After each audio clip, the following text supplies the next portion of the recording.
नमस्कार दोस्तों। तो एक बार फिर से आप सभी का स्वागत करता हूं स्ट्रेटेजिक स्टडी के करंट अफेयर सेशन में। आज है 20 मई 2020 और 20 मई 2020 से संबंधित करंट अफेयर के जितने भी महत्वपूर्ण प्रश्न बनते हैं उन सब के बारे में हम आज डिस्कस करने वाले हैं। लेकिन उससे पहले बोलूंगा कि अगर आप चैनल पर नए हो तो प्लीज़ चैनल को सब्सक्राइब कर लें, ताकि जब भी मैं करंट अफेयर से रिलेटेड कोई वीडियो अपलोड करूं तो उसकी नोटिफिकेशन आपको मिल जाए। तो चलिए दोस्तों, आज का सेशन शुरू करते हैं। देखते हैं आज के सेशन का पहला प्रश्न क्या है। आज के सेशन का पहला प्रश्न है, हाल ही में किसने soft bank group Corp board से इस्तीफा देने की घोषणा की है। ऑप्शन ए है जैक मा, ऑप्शन बी है लिप वुतान, ऑप्शन सी है योको कावामोटो और ऑप्शन डी है मशायोशी सुन। तो इसका सही उत्तर होगा ऑप्शन ए जैकमा। जैकमा ने अभी हाल ही में soft bank group Corp board से इस्तीफा देने की घोषणा की है।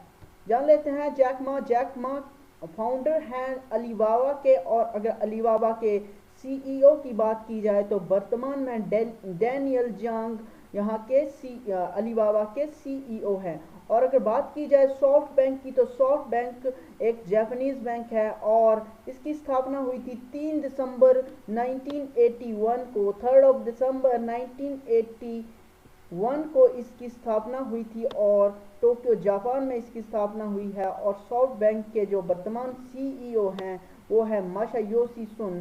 कौन? मासायोशी सुन इसके सीईओ हैं। बढ़ते हैं आज के अगले प्रश्न की ओर। आज का हमारा अगला प्रश्न है, पीएमई विद्या कार्यक्रम के तहत छात्रों की ऑनलाइन शिक्षा के लिए कितने डीटीएच चैनल शुरू किए जाएंगे। ऑप्शन ए है 10, ऑप्शन बी है 15 और ऑप्शन सी है 12, ऑप्शन डी है 16। तो इसका सही उत्तर होगा ऑप्शन सी 12। कक्षा 1 से लेकर कक्षा 12 तक के सभी विद्यार्थियों की ऑनलाइन शिक्षा के लिए ई विद्या कार्यक्रम पीएमई विद्या कार्यक्रम शुरू किया जा रहा है और इसके द्वारा डीटीएच के 12 चैनल बनाए जाएंगे। प्रत्येक कक्षा के लिए एक चैनल बनाया जाएगा। और इसके अलावा बात की जाए तो इस कार्यक्रम के तहत 100 विश्वविद्यालयों को चयनित किया गया है।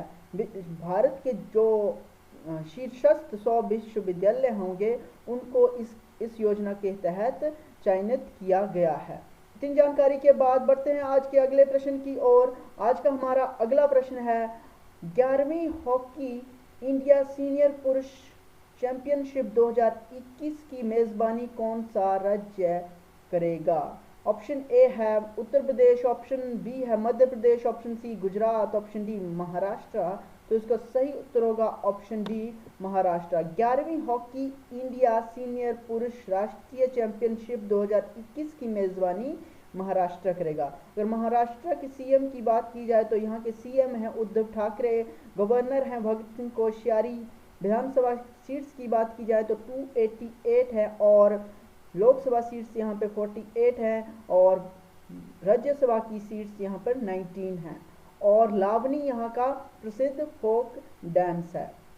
इतनी जानकारी के बाद बढ़ते हैं आज के अगले प्रश्न की ओर। आज का हमारा अगला प्रश्न है, मई 2020 में सरकार ने सीमावर्ती क्षेत्रों में सड़क निर्माण में तेजी लाने के लिए किसकी सिफारिशें लागू की हैं। ऑप्शन ए है बिपिन रावत समिति, ऑप्शन बी है अजय कुमार समिति, ऑप्शन सी है अजित डोभाल समिति और ऑप्शन डी है डीवी शटकर समिति। तो इसका सही उत्तर होगा ऑप्शन डी डीवी शटकर समिति की सिफारिशों को लागू किया गया है सीमावर्ती क्षेत्रों में सड़क निर्माण में तेजी लाने के लिए।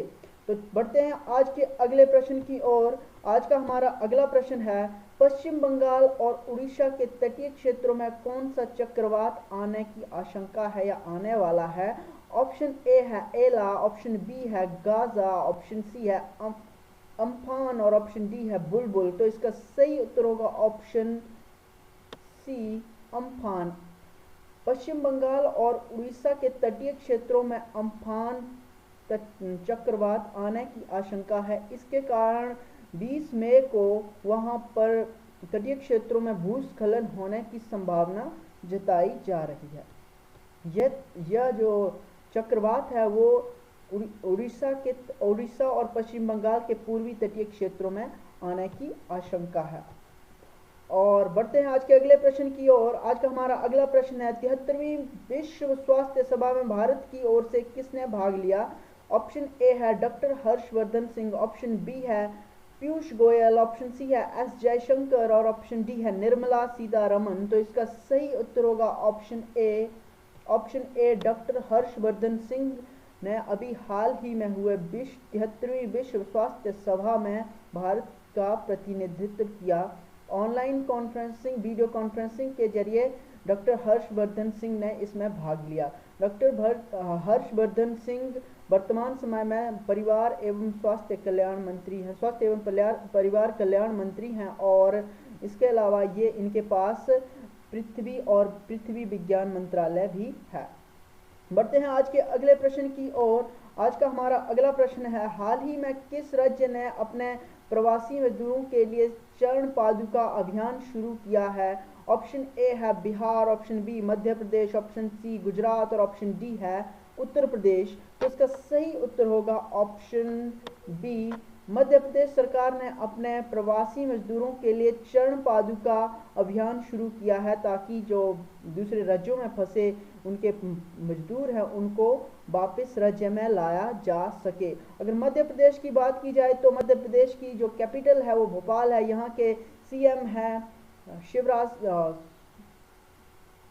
शिवराज सिंह चौहान है यहाँ के सीएम, और गवर्नर हैं यहाँ के लालजी टंडन। और अगर लोकसभा सीट्स की बात की जाए तो लोकसभा की यहाँ पर 29 सीट्स हैं, राज्यसभा की यहाँ पर 16 सीट्स हैं और विधानसभा सीट्स की बात की जाए तो 230 है। Satpura National Park, Indira Gandhi Pench National Park, Sanjay National Park, Satpura National Park और अगर बात की जाए कान्हा नेशनल पार्क और माधव नेशनल पार्क की तो वो मध्य प्रदेश में ही है। Top parent app for students, top parent app for students, कौन सी app? Top parent app for student, ये भी मध्य प्रदेश सरकार ने शुरू किया और भारत का पहला राज्य बना था जिसने मिड डे मील राशन प्रदान किया था। और इसके अलावा जीवन शक्ति योजना और जीवन अमृत योजना भी मध्य प्रदेश द्वारा ही चलाई गई हैं। इतनी जानकारी के बाद बढ़ते हैं आज के अगले प्रश्न की ओर। आज का हमारा अगला प्रश्न है हाल ही में वॉल्ट डिज्नी किसके नए सीईओ बने हैं? ऑप्शन ए है टिकटॉक, ऑप्शन बी है फ्लिपकार्ट, ऑप्शन सी है मिंत्रा और ऑप्शन डी है सिडबी। तो इसका सही उत्तर होगा ऑप्शन ए। टिकटॉक के नए सीईओ बनेंगे वॉल्ट डिज्नी। इसके अलावा बढ़ते हैं आज के अगले प्रश्न की ओर। आज का हमारा अंतिम प्रश्न है विश्व गौरैया दिवस कब मनाया जाता है? ऑप्शन ए है 16 मई को, ऑप्शन बी है 19 मई को और ऑप्शन सी है 20 मई को, ऑप्शन डी है 17 मई को। तो इसका सही उत्तर होगा ऑप्शन सी। 20 मई को प्रतिवर्ष विश्व गौरैया दिवस मनाया जाता है। विश्व में गौरैया की तेजी गति से हो रही संख्या, जो कम संख्या हो रही है तेजी गति से, उसके प्रति जागरूकता पैदा करने के लिए, उसके संरक्षण के प्रति जागरूकता पैदा करने के लिए विश्व भर में 20 मई को विश्व गौरैया दिवस मनाया जाता है। ये मई मंथ में आया एक इम्पॉर्टेंट डे है, तो जान लेते हैं मई मंथ में आए अन्य इम्पॉर्टेंट डेज के बारे में। 1 मई को मनाया गया था इंटरनेशनल लेबर डे, 2 मई को मनाया गया था इंटरनेशनल ट्यूना डे, 3 मई को मनाया गया था इंटरनेशनल प्रेस फ्रीडम डे और 4 मई को मनाया गया था इंटरनेशनल फायर फाइटर डे, 5 मई को मनाया गया था इंटरनेशनल अस्थमा डे जो मनाया जाता है मई मंथ के पहले मंगलवार को, 7 मई को मनाया गया था इंटरनेशनल एथलेटिक्स डे, 8 मई को मनाया गया था वर्ल्ड रेड क्रॉस डे और विश्व थैलेसीमिया डे, और 9 मई को मनाया गया था वर्ल्ड माइग्रेटरी वर्ल्ड डे जो मनाया जाता है मई मंथ के दूसरे शनिवार को, और अक्टूबर मंथ के दूसरे शनिवार को 10 मई को मनाया गया था world mother day, international mother day मनाया जाता है मई मंथ के दूसरे रविवार को, और इसके अलावा 11 मई को मनाया गया था नेशनल टेक्नोलॉजी डे, 12 मई को मनाया गया था वर्ल्ड नर्स डे, 15 मई को मनाया गया था इंटरनेशनल फैमिली डे और 16 मई को मनाया गया था इंटरनेशनल डे ऑफ लाइट, 17 मई को मनाया गया था इंटरनेशनल टेलीकम्युनिकेशन डे और 18 मई को मनाया गया था इंटरनेशनल म्यूजियम डे। इसके अलावा 20 मई को मनाया गया विश्व गौरैया दिवस। तो इतनी जानकारी के बाद बढ़ते हैं आज के अभ्यास प्रश्न की ओर। आज का हमारा अभ्यास प्रश्न है, हाल ही में किस देश ने शिंग यून 201 और शिंग 202 नामक उपग्रह लॉन्च किए हैं? तो ऑप्शन ए है जापान, option A China, option B Japan, option C Indonesia और ऑप्शन डी है रशिया। तो इसका सही उत्तर क्या है आप कमेंट बॉक्स में जरूर बताएं।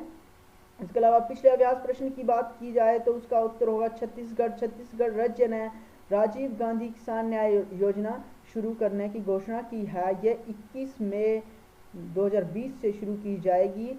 और अगर प्रश्न पूछा गया था कि राजीव गांधी किसान न्याय योजना किस राज्य ने शुरू की है या करने की घोषणा की है, तो ये की है छत्तीसगढ़ ने। तो आज की करंट अफेयर में इतना ही। उम्मीद करता हूँ कि ये सेशन आपके लिए इंफॉर्मेटिव रहा होगा। अगर इंफॉर्मेटिव रहा हो तो प्लीज़ वीडियो को लाइक कर दीजिएगा और चैनल को सब्सक्राइब कर दीजिएगा। इसी के साथ आप सभी से अलविदा लेता हूँ। धन्यवाद।